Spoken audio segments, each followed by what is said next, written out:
Hey guys, what's up? It's Samantha, and this is my plan with me for the week of May 18th through the 24th.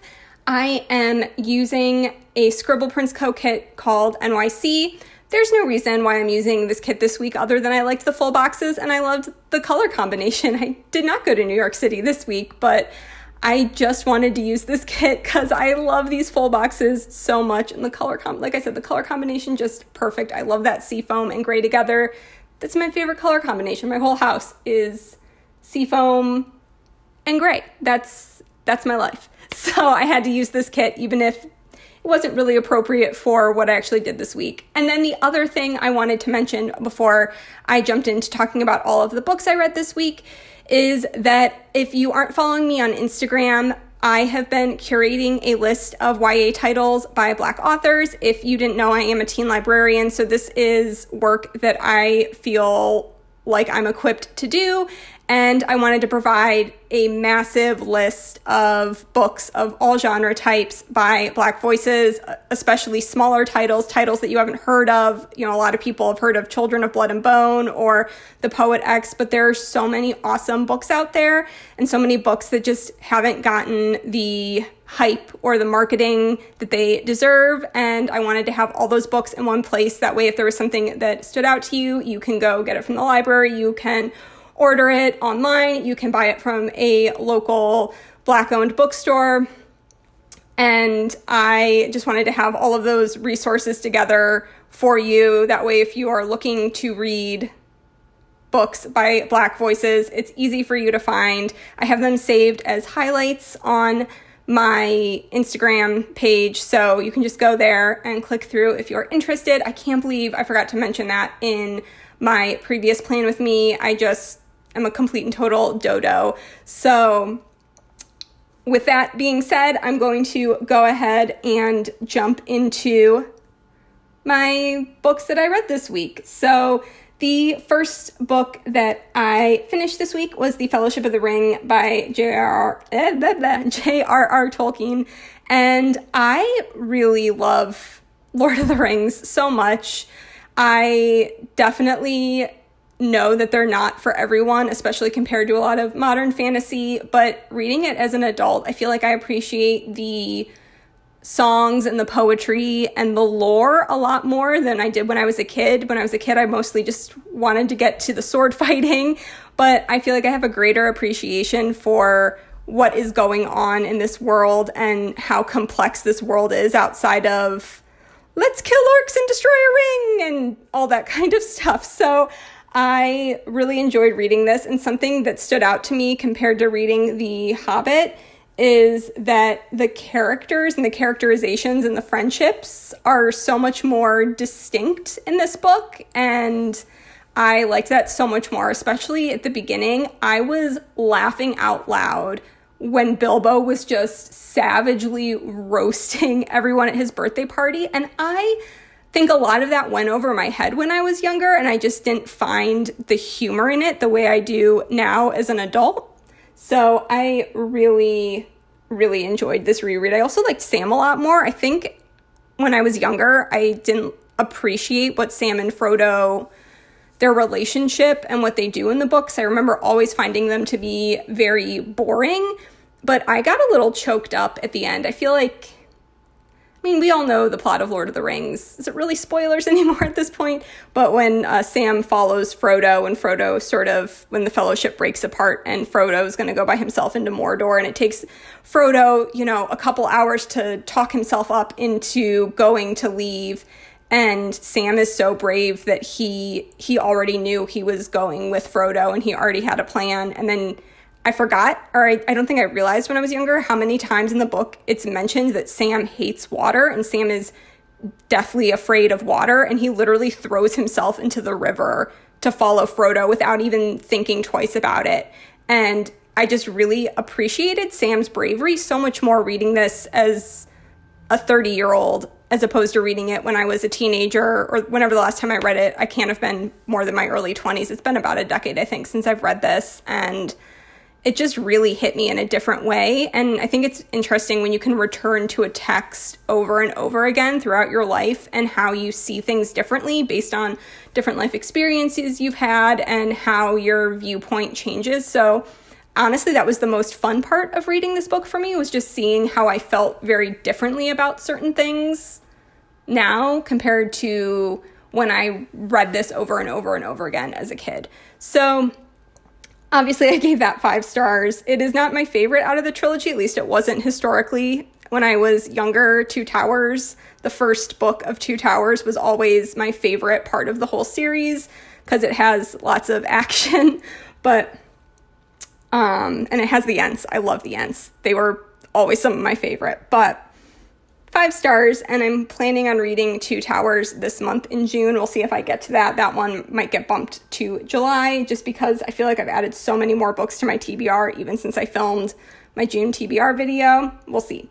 The next book I read, I guess I'll just lump these in together.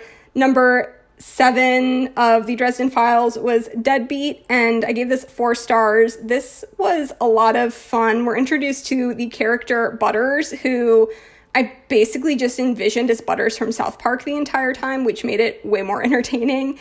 And there's zombies, there's necromancy, and I don't want to spoil it, but the fight scene at the end might be the funniest fight scene or most entertaining, just so over the top, but it works. I really, really enjoyed the big epic battle at the end of this book, and I can't tell you why because that's a huge spoiler, but it just put the biggest smile on my face. It was so much fun, and it was ridiculous, but just, it was a blast. So I do have to say I really enjoyed that.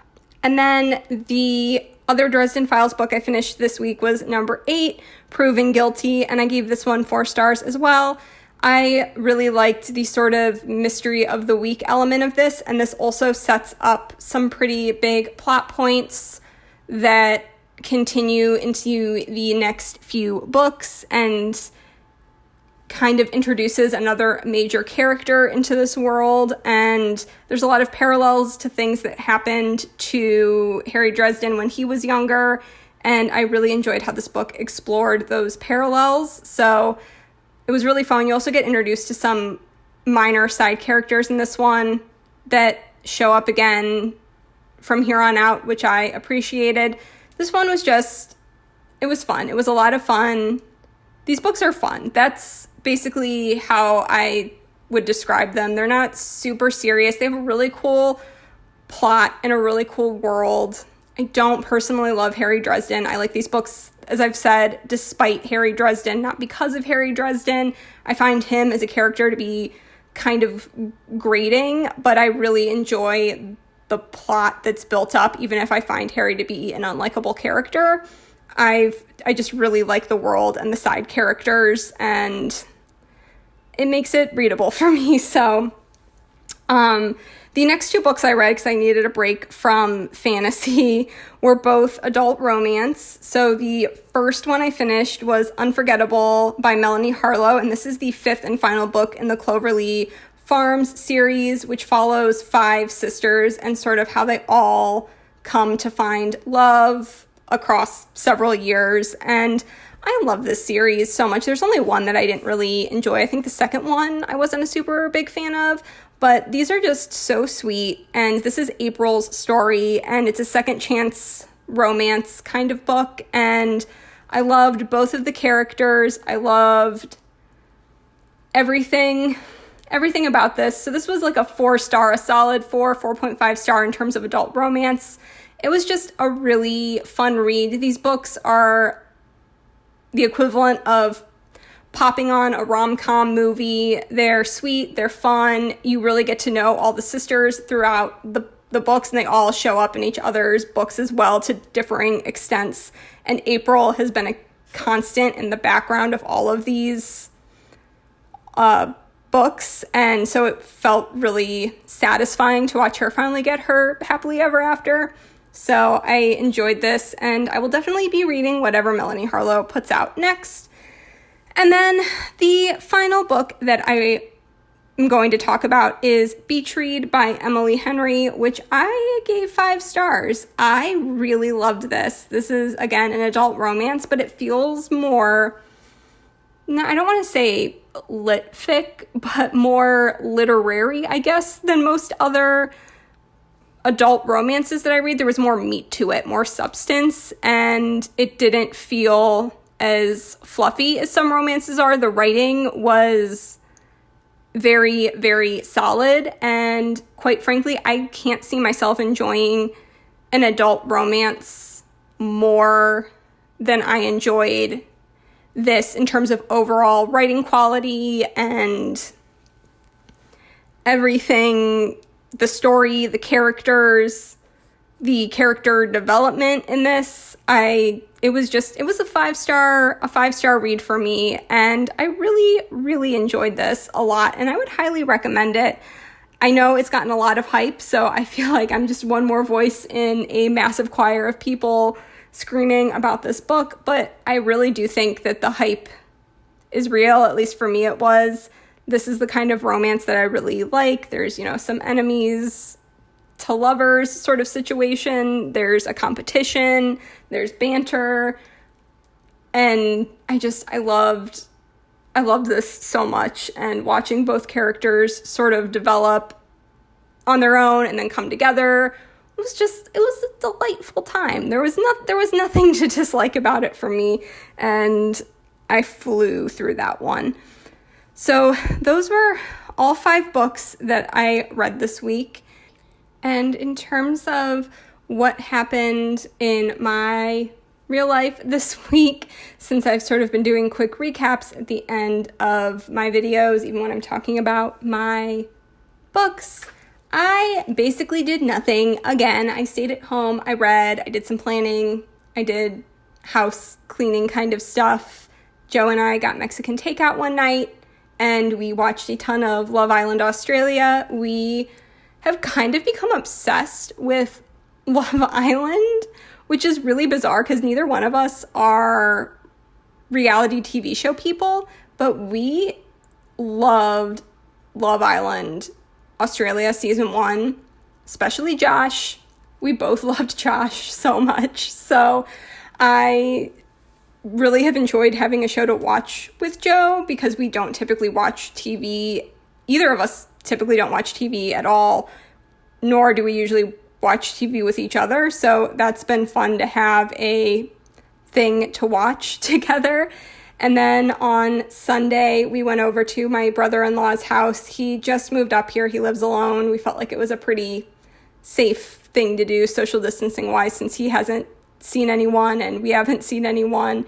And he just moved pretty close to us and we wanted to see him. So we went over to his house, helped him move some stuff and set some things up. We grilled out hot dogs, and then I'm pretty sure I had no ovarian cyst burst while we were there, which was uncomfortable, but it was fine, and I still had a good time there, and, just walked around at a 90-degree angle for most of the evening, but it was still a good time. I'm really glad he is close to us now, so we'll be able to see him more often and get to hang out, and it was nice. It was the first time I'd been out of the house somewhere that wasn't doing a grocery pickup since March, the beginning of March. I don't know. It's been a while. So it was nice to go see him. We sat outside and